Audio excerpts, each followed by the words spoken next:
मी 2006-07ला police उपनिरीक्षक म्हणून महाराष्ट्र पोलीसमध्ये जॉईनिंग केलेलं आहे. सुरुवातीच्या काळात गडचिरोली या नक्षलग्रस्त भागामध्ये 2007 ते 10 या कालावधीमध्ये 3 वर्ष मी तिथे काम केलेलं आहे. त्यानंतर मी CID, त्यानंतर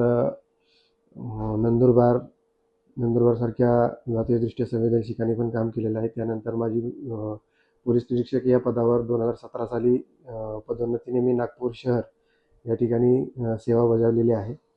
नागपूर शहरानंतर मी सिंधुदुर्ग आणि आता सध्या रायगड जिल्ह्यामध्ये काम करत आहे. रायगडमध्ये मी यापूर्वी कर्जत पोलीस स्टेशनला पण प्रभारी अधिकारी म्हणून काम केलेलं आहे आणि सध्या महाड शहर पोलीस स्टेशन येथे कार्यरत आहे. महाड शहराचा भौगोलिक परिस्थिती पाहता महाड शहरामध्ये रस्ते अरुंद आहेत. तसेच छोटे छोटे रस्ते असल्यामुळे थोडंसं ट्रॅफिकचं जे नियोजन आहे ते आपण मी पाहिल्याप्रमाणे अगोदरपासूनच सम विषम पार्किंगची ही करण्यात आलेली आहे व अंमलबजावणी करण्यात आलेली आहे.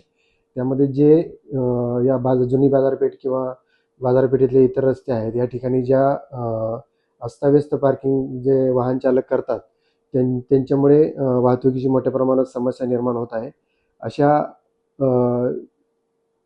पार्किंग करणाऱ्या वाहन चालकांवर योग्य ती कायदेशीर कारवाई करण्यात येईल, जेणेकरून आपले जे वाहतुकीचा प्रश्न आहे तो सुटण्यास मदत होईल.